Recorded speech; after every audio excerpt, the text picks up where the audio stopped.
Hello everyone, जय हिंद दोस्तों जैसा कि आप जानते हैं कि हम एक रसायन विज्ञान के बहुत ही महत्वपूर्ण सेशन क्लास 10th के बच्चों के लिए ये सेशन है। और इस सेशन में हम बात कर रहे हैं धातु, अधातु और उपधातु। धातु, अधातु और उपधातु में जो हमारा टॉपिक आज जो हम लोग पढ़ने वाले हैं वह टॉपिक है इलेक्ट्रॉन बिंदु संरचना। अब जैसा कि आपको पता लग गया होगा कि इलेक्ट्रॉन क्या है, तो इलेक्ट्रॉन, प्रोटॉन और न्यूट्रॉन, इसके बारे में थोड़ी सी हम बात करेंगे। और आज हम बात करेंगे इलेक्ट्रॉन बिंदु संरचना पे। तो जैसा कि हमने आज का जो टॉपिक लिया है वह टॉपिक है इलेक्ट्रॉन बिंदु संरचना, यानी इलेक्ट्रॉन पॉइंट स्ट्रक्चर। तो ये जो आज का जो हमारा टॉपिक होगा, तो ये टॉपिक को आज हम लोग पढ़ने वाले हैं कि आखिर ये होता क्या है, इलेक्ट्रॉन बिंदु संरचना होता क्या है। तो दोस्तों हम बात करेंगे आज इलेक्ट्रॉन बिंदु संरचना पे। तो हम क्या करते हैं कि कुछ तत्व लेते हैं। अगर हम बात करें हाइड्रोजन, अगर हम बात करें हीलियम, तो अगर हम बात करेंगे कि हाइड्रोजन के पास परमाणु क्रमांक क्या है, हाइड्रोजन के पास परमाणु भर क्या है, हाइड्रोजन के पास इलेक्ट्रॉन की संख्या क्या है, और हाइड्रोजन के पास न्यूट्रॉन और प्रोटॉन की संख्या क्या है, आखिर इलेक्ट्रॉन बिंदु संरचना होता क्या है, इसमें भी हम बात करेंगे। तो सबसे पहले हम क्या करते हैं, यह एक तत्व को लिए, यानी हम हाइड्रोजन को लिए। जब हम हाइड्रोजन को लिए तो हम यहाँ पे देखेंगे कि हाइड्रोजन का परमाणु क्रमांक 1 होता है, और हाइड्रोजन का जो परमाणु द्रव्यमान होता है वह भी क्या होता है, 1 होता है। ठीक है, तो अगर हम बात करें कि इलेक्ट्रॉन की संख्या इसमें कितनी है, तो इलेक्ट्रॉन पे जो आवेश होते हैं वह माइनस होता है, प्रोटॉन पे प्लस होता है, और न्यूट्रॉन पे कोई आवेश नहीं होता है, यह न्यूट्रल होता है, या हम इसे उदासीन के नाम से जानते हैं।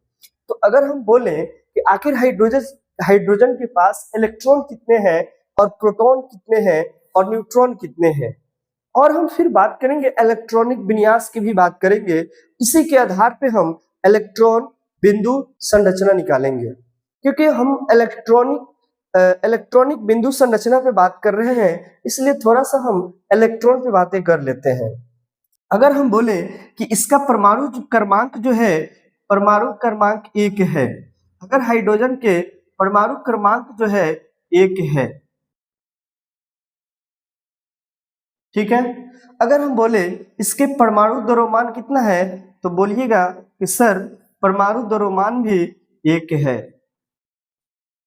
ठीक है, तो अब यहाँ पे देखें कि हाइड्रोजन का जो परमाणु क्रमांक 1 है, तो जो परमाणु क्रमांक बराबर होता है इलेक्ट्रॉन। तो अगर परमाणु क्रमांक 1 है, तो अगर हम बोले कि परमाणु क्रमांक बराबर, यानी अगर हम इसको XZA लिख दें तो कोई दिक्कत। X क्या है, परमाणु नाम, A क्या है, परमाणु द्रव्यमान, और Z क्या है, तो परमाणु क्रमांक है। तो अगर हम बोले कि Z बराबर E, तो कोई दिक्कत नहीं होनी चाहिए। क्यों? क्योंकि परमाणु क्रमांक बराबर इलेक्ट्रॉन है, इलेक्ट्रॉन बराबर होता है प्रोटॉन। इलेक्ट्रॉन बराबर कितना होता है, प्रोटॉन। अब ध्यान दे कि अगर हाइड्रोजन के पास इलेक्ट्रॉन की संख्या कितना है, तो आप कहिएगा कि सर हाइड्रोजन के पास इलेक्ट्रॉन की संख्या 1 है। क्यों 1 है? क्योंकि इसका परमाणु क्रमांक क्या है, 1 है। अगर हम बात करें कि हाइड्रोजन के पास प्रोटॉन कितना है, तो यहाँ पे देखें कि अगर इलेक्ट्रॉन बराबर क्या है, प्रोटॉन, इलेक्ट्रॉन बराबर प्रोटॉन, तो इलेक्ट्रॉन अगर 1 है तो प्रोटॉन हमारा कितना होगा, 1 होगा। क्या आप मेरी बातों को समझ पाए? तो प्रोटॉन कितना हो गया, 1। अब हो गया कि न्यूट्रॉन क्या होगा। तो अगर हम न्यूट्रॉन की बात करेंगे तो न्यूट्रॉन जो होगा वह होगा परमाणु द्रव्यमान में से, अगर हम परमाणु क्रमांक माइनस करेंगे तब हमारा निकलेगा न्यूट्रॉन। तो अगर हम यहाँ पे E माइनस अगर हम Z करेंगे तब हमारा निकलेगा न्यूट्रॉन। क्या निकलेगा, न्यूट्रॉन। ठीक है, तब हमारा निकला न्यूट्रॉन। तो न्यूट्रॉन हम क्या करेंगे, 1 माइनस 1 करेंगे, 1 माइनस 1 करेंगे तो न्यूट्रॉन हमारा कितना हो गया, 0। तो यहाँ पे ये नहीं पढ़ना है कि इलेक्ट्रॉन क्या है, प्रोटॉन क्या है, न्यूट्रॉन क्या है। हमने इलेक्ट्रॉन, प्रोटॉन और न्यूट्रॉन के कॉन्सेप्ट बहुत पहले दे चुके हैं, लेकिन अब ध्यान देना है कि इलेक्ट्रॉन, प्रोटॉन, न्यूट्रॉन की बात नहीं कर रहा है, कर रहा है इलेक्ट्रॉन पॉइंट स्ट्रक्चर, यानी इलेक्ट्रॉन बिंदु संरचना। जो हमारा टॉपिक है वह टॉपिक है इलेक्ट्रॉन बिंदु संरचना। थोड़ा सा ध्यान देंगे कि अगर हम बात करें कि इलेक्ट्रॉन, ठीक है, इलेक्ट्रॉन बिंदु संरचना, ठीक है, इलेक्ट्रॉन बिंदु संरचना, कोई दिक्कत? इसी को हम बोलते हैं इलेक्ट्रॉन बिंदु संरचना को इलेक्ट्रॉन पॉइंट स्ट्रक्चर। तो अब यहाँ पे ध्यान देंगे कि अगर हमारे पास कोई तत्व है, अगर हमारे पास कोई अगर तत्व है, उस तत्व के बाह्यतम कक्ष में जितने इलेक्ट्रॉन होंगे उसी को बोलते हैं इलेक्ट्रॉन बिंदु संरचना। ठीक है, फिर से एक बार हम बोल रहे हैं, अगर हमारे पास कोई तत्व है, उस तत्व के बाहरी कक्ष में, बाह्यतम कक्ष में जितने इलेक्ट्रॉन होंगे वही हमारा हो जाता है इलेक्ट्रॉन बिंदु संरचना, यानी उसी को हम बोलते हैं इलेक्ट्रॉन पॉइंट स्ट्रक्चर। क्या आप मेरी बातों को समझ पाए? अगर मेरी बातों को समझ पाए तो आप थम्स अप कर दें। ठीक है दोस्त, तो अब हम बात करेंगे इलेक्ट्रॉन बिंदु संरचना पे। तो इलेक्ट्रॉन बिंदु अगर हम संरचना की बात करें, ठीक है, अगर हम इलेक्ट्रॉन बिंदु संरचना की बात करें तो यहां पे, ठीक है, तो इलेक्ट्रॉन बिंदु संरचना, तो अगर कोई हमसे पूछे कि आप बताइए कि ये है हाइड्रोजन, तो हाइड्रोजन पे इलेक्ट्रॉन बिंदु संरचना क्या होगा? तो आप ध्यान दें कि यही है हाइड्रोजन का इलेक्ट्रॉन बिंदु संरचना। कैसे? क्योंकि इसके बाह्यतम कक्ष में इलेक्ट्रॉन की संख्या कितना है? 1। कोई दिक्कत? कोई दिक्कत नहीं। अगर हम बात करें यहाँ पे, अगर हम सोडियम ले और बोले कि सोडियम के इलेक्ट्रॉन बिंदु संरचना कीजिए, तो आप क्या बोलिएगा? सर, सोडियम का अगर हम परमाणु क्रमांक निकाले, अगर हम इसका इलेक्ट्रॉनिक विन्यास करेंगे तो प्रथम कक्ष में कितना इलेक्ट्रॉन? 2 इलेक्ट्रॉन। द्वितीय कक्ष में कितना इलेक्ट्रॉन? तो बोलिएगा सर 8 इलेक्ट्रॉन। और तृतीय कक्ष में कितना इलेक्ट्रॉन? तो बोलिएगा सर 1 इलेक्ट्रॉन। और जो 1 इलेक्ट्रॉन यहाँ पे जो दिख रहा है ना, यानी किसी भी तत्व के बाह्यतम कक्ष में जो इलेक्ट्रॉन है उसी को यानी लिखना ही क्या कहलाता है? इलेक्ट्रॉन बिंदु संरचना। बाह्यतम कक्ष में इलेक्ट्रॉन की संख्या कितना है? तो बोलिएगा सर बाह्यतम कक्ष में इलेक्ट्रॉन की संख्या 1 है, इसलिए इसका सोडियम के ऊपर कितने बिंदु लगेंगे? तो सोडियम का इलेक्ट्रॉन बिंदु अगर हमें संरचना लिखना है तो यहाँ पे लिखेंगे ये रहा सोडियम और ये रहा एक बिंदु, इसी को बोलते हैं इलेक्ट्रॉन बिंदु संरचना। कोई दिक्कत? कोई दिक्कत नहीं। ठीक है, अगर और हम उदाहरण लेते हैं, अगर हम बोले ये ले लिए क्लोरीन, तो क्लोरीन का इलेक्ट्रॉनिक विन्यास करेंगे तो प्रथम कक्ष में 2 इलेक्ट्रॉन, द्वितीय कक्ष में 8 इलेक्ट्रॉन, ठीक है, और तृतीय कक्ष में 7 इलेक्ट्रॉन। कितने इलेक्ट्रॉन? 7 इलेक्ट्रॉन। तो यहाँ पे अगर हम बात करें कि क्लोरीन का अगर हम इलेक्ट्रॉनिक विन्यास करें, क्लोरीन का इलेक्ट्रॉन बिंदु संरचना का स्ट्रक्चर बनाए, तो हम क्या करेंगे? इस क्लोरीन के ऊपर, यानी ये क्लोरीन होगा और इसके ऊपर कितने चार्ज होंगे? तो 1 2 3 4 5 6 7, यानी ये 7 जो डॉट दिख रहा है ना, इसी डॉट को हम बोले कि यही है इलेक्ट्रॉन बिंदु संरचना। इलेक्ट्रॉन बिंदु संरचना। क्या आप बातों को समझ पा रहे हैं मेरे दोस्त? क्या आप इलेक्ट्रॉन बिंदु संरचना समझ पाए कि इलेक्ट्रॉन बिंदु संरचना आखिर होता क्या है?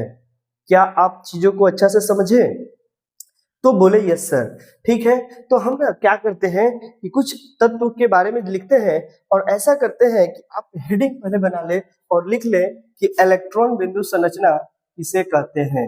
तो सबसे पहले आप लिखें इलेक्ट्रॉन बिंदु संरचना। इलेक्ट्रॉन बिंदु संरचना, ठीक है, इलेक्ट्रॉन बिंदु संरचना होता क्या है? ओके, चलिए इलेक्ट्रॉन बिंदु संरचना में उदाहरण परिभाषा आप लिख ले, हम बोल देते हैं परिभाषा। और आप परिभाषा में लिख लें किसी परमाणु में, ठीक है, किसी, ऐसे करके लिख लें, किसी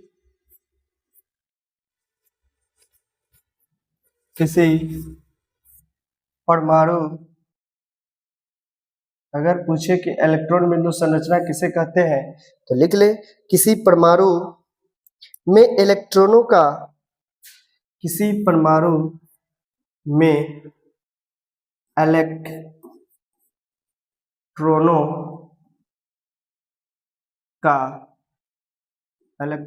का विभिन्न कक्षाओं, देखो विभिन्न कक्षाओं, विभिन्न कक्षाओं, कक्षाओं क्या होता है ना, KLMN, विभिन्न कक्षाओं और उप कक्षाओं SPDF और उप कक्षाओं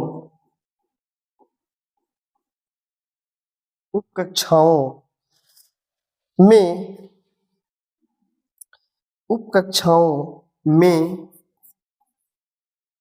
वितरण,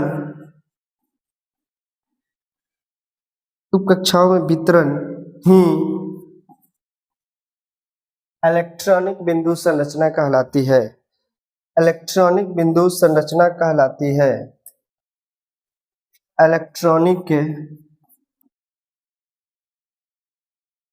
इलेक्ट्रॉनिक बिंदु संरचना कहलाती है, इलेक्ट्रॉनिक बिंदु संरचना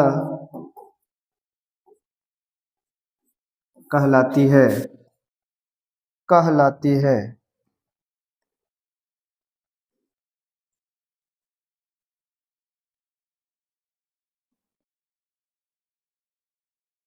ठीक है जी, जैसे में लिख लेंगे, जैसे में लिख लें यहाँ पे एग्जाम्पल सोडियम, ठीक है, क्लोरीन, तो ऐसे लिख लेना, सोडियम के ऊपर एक, ये लग गया ना, यही तो है, 1 2 3 4 5 6 7, ठीक है, ये क्लोरीन का इलेक्ट्रॉन बिंदु संरचना। और भी लिख सकते हैं, और भी क्या लिखेंगे, तो और लिख सकते हैं हाइड्रोजन भी लिख सकते हैं, तो हाइड्रोजन के ऊपर कितने इलेक्ट्रॉन बिंदु होगा, 1। अगर हम बोले हीलियम लिख सकते हैं, तो हीलियम तो अक्रिय गैस होगा, तो हीलियम के ऊपर कोई नहीं चार्ज होगा, क्योंकि यह क्या है, अक्रिय गैस है, क्या है, अक्रिय गैस। अगर हम बात करें, ठीक है, अगर हम, तो हीलियम तो होगा नहीं, ठीक है। अगर हम बात करें कि पोटेशियम, तो पोटेशियम के आउटर सेल में इलेक्ट्रॉन की संख्या कितनी होती है, तो पोटेशियम के आउटर सेल में इलेक्ट्रॉन की संख्या 1 होती है, इसलिए इलेक्ट्रॉन बिंदु संरचना हो जाए। जितना बाह्यतम कक्ष में इलेक्ट्रॉन की संख्या होगा उतना ही हमारा क्या होगा, इलेक्ट्रॉन बिंदु संरचना होगा। क्या आप मेरी बातों को समझ पा रहे हैं ना कि इलेक्ट्रॉन बिंदु संरचना आखिर होता क्या है। चलिए, तो अब हम क्या करते हैं, कुछ उदाहरण लेते हैं और कुछ उदाहरण लेंगे। जैसे में हम लिखेंगे सबसे पहले H2, 1 नंबर में लिखेंगे H2, ठीक है।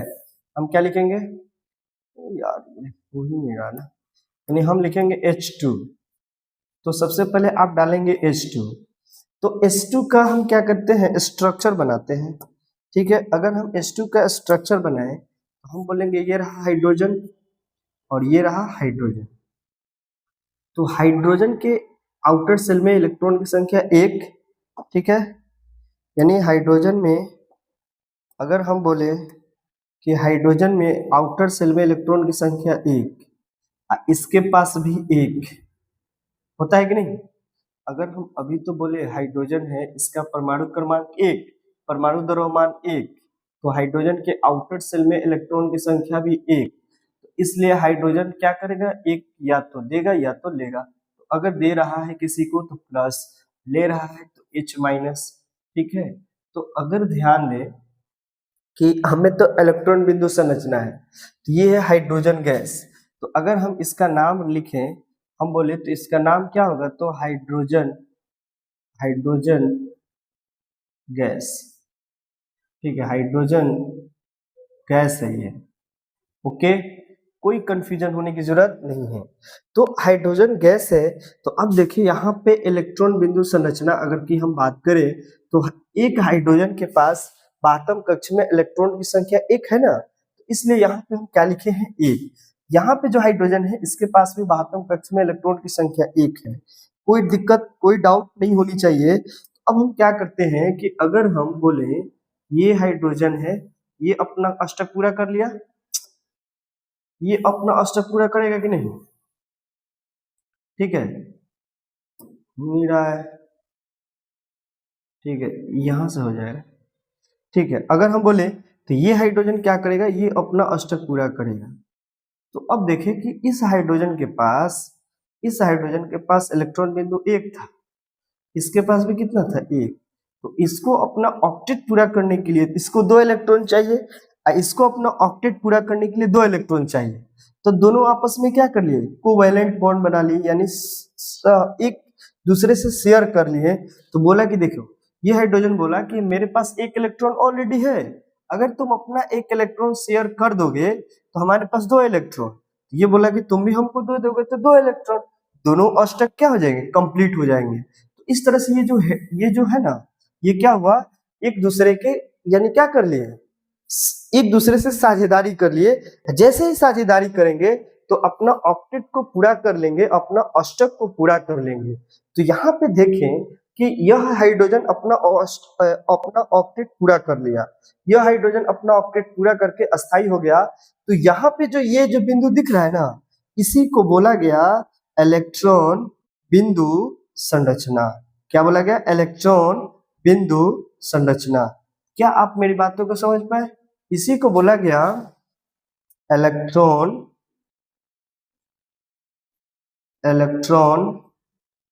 बिंदु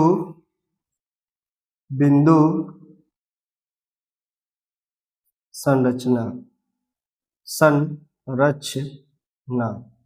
क्या आप मेरी बातों को समझ पाए ना, कि हाइड्रोजन गैस में इलेक्ट्रॉन बिंदु संरचना आखिर होता क्या है, क्या समझ पा रहे हैं ना। चलिए अगले तत्व के पास आएंगे। तो हम क्या करेंगे, दूसरा तत्व अगर हम बोले कि O2 ले ले, क्या ले लिए, O2। देखिए क्या ले लिए, O2। ठीक है, अगर हम बोले कि O2 ले लिए, तो यहाँ पे O2 तो लिख दिए। तो O2 के इलेक्ट्रॉन बिंदु संरचना करते हैं। तो O2 पे आए ऑक्सीजन और दो ऑक्सीजन है, तो दो ऑक्सीजन लिखेंगे, कोई दिक्कत नहीं है ना।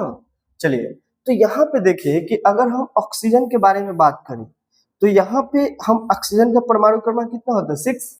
Hydrogen, helium, lithium, beryllium, boron, carbon, oxygen, ठीक है ना। तो यहाँ पे देखिए ऑक्सीजन जो होगा 8 होगा ना, तो यहाँ पे कितना होगा, 8। ठीक है, तो अगर हम बोले कि इसका इलेक्ट्रॉनिक विन्यास करेंगे, तो प्रथम कक्ष में कितना इलेक्ट्रॉन, यानी प्रथम कक्ष में 2 इलेक्ट्रॉन, द्वितीय कक्ष में कितना इलेक्ट्रॉन, द्वितीय कक्ष में 6 इलेक्ट्रॉन। ठीक है,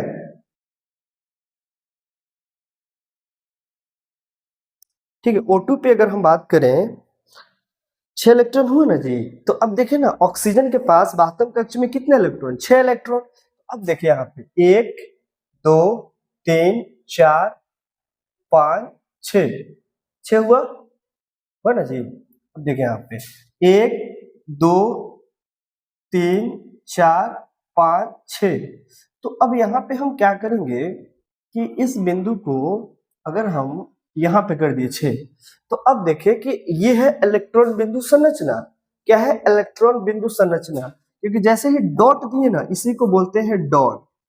और डॉट का मतलब होता है बिंदु, डॉट का मतलब बिंदु। और अगर हमारे पास तत्व है, तो उस तत्व के ऊपर अगर हम डॉट दे रहे हैं, तो इसी को हम बोलते हैं इलेक्ट्रॉन बिंदु संरचना। क्या आप मेरी बातों को समझ पा रहे हैं ना। देखिए, तो यहाँ पे है ऑक्सीजन, तो इस ऑक्सीजन के पास बाह्यतम कक्ष में 6 इलेक्ट्रॉन क्यों है?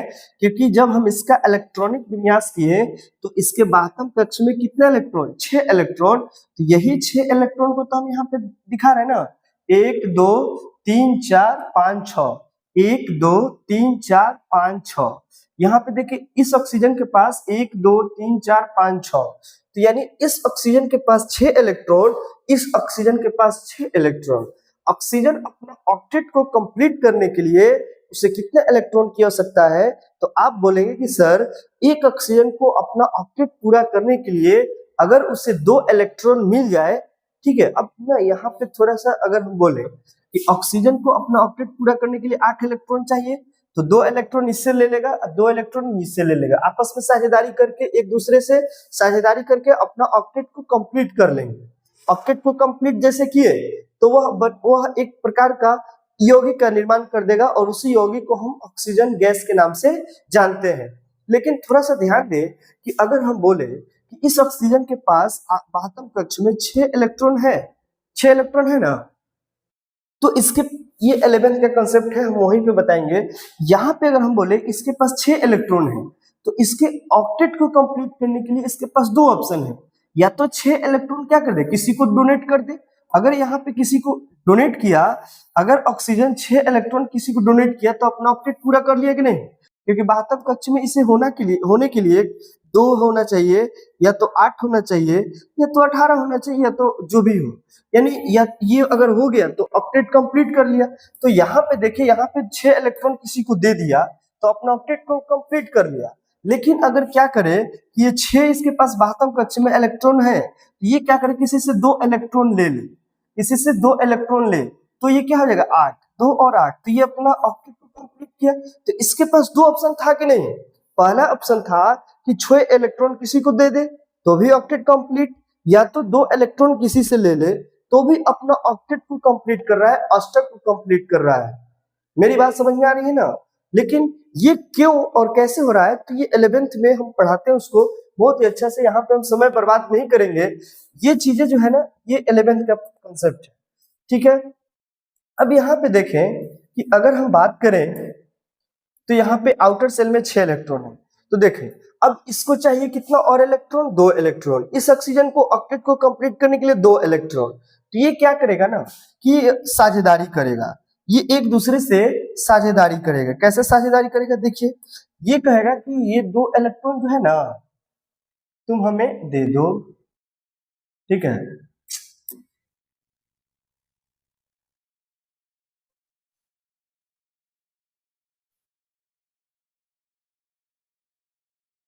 नहीं ना होगा, ठीक। अब ये ऑक्सीजन क्या किया, अब देखिए 2 2 4 2 6 2 8, इस ऑक्सीजन का ऑक्टेट कंप्लीट हुआ। इसके पास है 2 2 4 2 6, ये कहेगा कि हमको भी तुम दे दो, ठीक है। ये कहेगा 2 इलेक्ट्रॉन मुझे भी चाहिए, क्योंकि हम अपना क्या करेंगे, ऑक्टेट को कंप्लीट करेंगे। तो ये ऑक्सीजन क्या करेगा, ये 2 इलेक्ट्रॉन इससे क्या करेगा,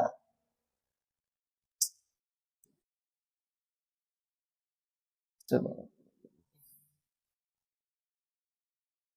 ठीक है।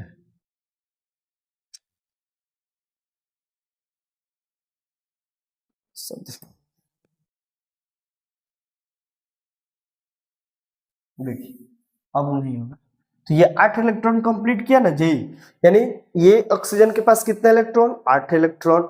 इस ऑक्सीजन के पास कितने इलेक्ट्रॉन, 8 इलेक्ट्रॉन। दोनों आपस में मिलकर साझेदारी कर लिए और यहाँ पे बना दिए O2, और ये इसी O2 को हम ऑक्सीजन गैस के नाम से जानते हैं, ऑक्सीजन गैस। क्या आप मेरी बातों को समझ पाए? और ये जो डॉट दिख रहा है ना, इसी को हम बोलते हैं इलेक्ट्रॉन बिंदु संरचना। तो अगर क्वेश्चन आपसे पूछे कि हाइड्रोजन गैस का इलेक्ट्रॉन बिंदु संरचना बताइए, तो आपको बताना पड़ेगा कि देखिए सर ये है इलेक्ट्रॉन बिंदु संरचना। क्या है इलेक्ट्रॉन बिंदु संरचना? क्या आप मेरी बातों को समझ पा रहे हैं? अगर हम बोले एक और छोटा सा उदाहरण ले लेते हैं, अगर हम बोलेंगे CH4, ठीक है, अगर हम बोले CH4, ठीक है जी। अगर हम एक और छोटा सा उदाहरण लेंगे और ये उदाहरण होगा CH4, ठीक है, CH4, इसको हम नाम बोलते हैं मीथेन। क्या बोलते हैं? मीथेन। क्या बोलते हैं? मीथेन। ठीक है, यानी इसी को हम बोलते हैं मीथेन। कोई दिक्कत? कोई दिक्कत नहीं। चलिए, तो मीथेन में हम देखते हैं कि इसका इलेक्ट्रॉन बिंदु संरचना बनाकर आपको दिखाते हैं। और हम क्या करते हैं, यहाँ पे लेंगे कार्बन, यानी कार्बन है, और यहाँ पे देखिए एक हाइड्रोजन यहाँ है, एक हाइड्रोजन यहाँ है, एक हाइड्रोजन यहाँ है, एक हाइड्रोजन यहाँ है। कार्बन के बातम कक्ष में जो इलेक्ट्रॉन की संख्या होती है 1 2 3 4, इस हाइड्रोजन के पास 1 2 3 और 1 4, बस यही तो है इलेक्ट्रॉन बिंदु संरचना। अब क्या करना है? करना कुछ नहीं है। अब क्या करेंगे आप? देखिए, ये जो है इसके साथ, ये जो है इसके साथ, ये जो है इसके साथ, ठीक, ये इसके साथ और ये इसके साथ साझेदारी कर लिया। अगर आप चाहें तो इसको आप ऐसे भी बना सकते हैं। कैसे? ये कहेगा हाइड्रोजन हमारे पास 2 चाहिए, ठीक है, ठीक है, ये ऐसा तो नहीं बनता लेकिन बनाना मुझे। ये कहेगा मेरे साथ ऐसे बनाना, ये कहेगा मेरे साथ, ये कहेगा मेरे साथ। तो कहेगा अच्छा कार्बन के पास कितने चाहिए? तो इसको चाहिए 8 इलेक्ट्रॉन। तो कार्बन के पास कहेगा, देखिए यही तो है इलेक्ट्रॉन बिंदु, गोल गोल होना चाहिए। हम ना ऐसे करके बना रहे हैं इसलिए, क्योंकि इस तरह से कर रहे हैं तो नहीं हो रहा है, ठीक है, इस तरह से कर रहे हैं तो नहीं हो रहा है, ठीक है जी। चलिए देखें, तो अब इस कार्बन के पास आप देखें, देखिए देखिए, ठीक है, तो अब यहां से होगा ना, ये देखें, ये ऐसे जाएगा, ऐसे जाएगा, ऐसे जाएगा, ऐसे जाएगा, ठीक है। यहाँ पे 4 हो गया कि नहीं? देखे तो इस कार्बन के पास, इस कार्बन के पास देखिए,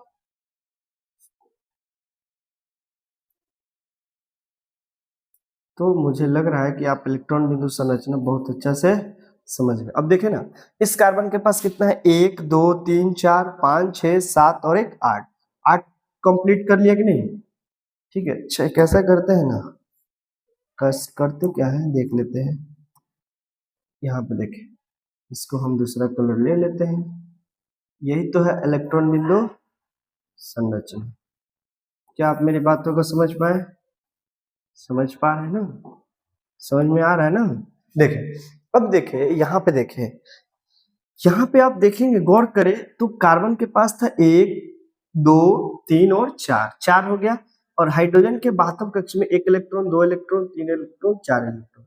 तो कार्बन को अपना ऑक्टेट पूरा करने के लिए इसे 4 इलेक्ट्रॉन चाहिए था, जो कि मिल तो गया 4 इलेक्ट्रॉन। तो 1 2 3 4 हो गया 4, 1 2 3 4, 4 हो गया कंप्लीट। तो इस तरह से क्या आप इलेक्ट्रॉन बिंदु संरचना बना पाएंगे कि नहीं?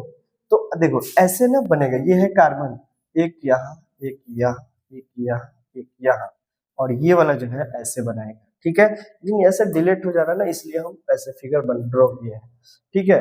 इसमें कोई बड़ी बात नहीं है, आप सही कर लेंगे इस फिगर को, अच्छा से कलम से जब बनाएंगे तो अच्छा से बनेगा, ठीक है। तो क्या आप मेरी बातों को समझ पाए? हम क्या पढ़ रहे थे? इलेक्ट्रॉन बिंदु संरचना।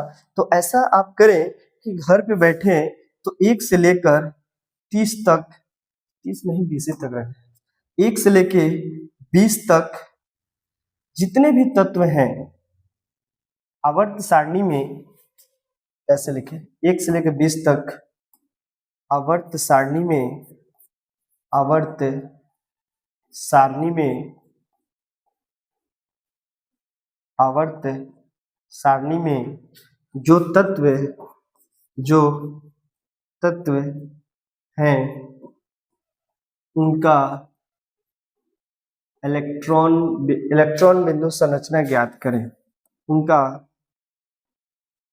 इलेक्ट्रॉन बिंदु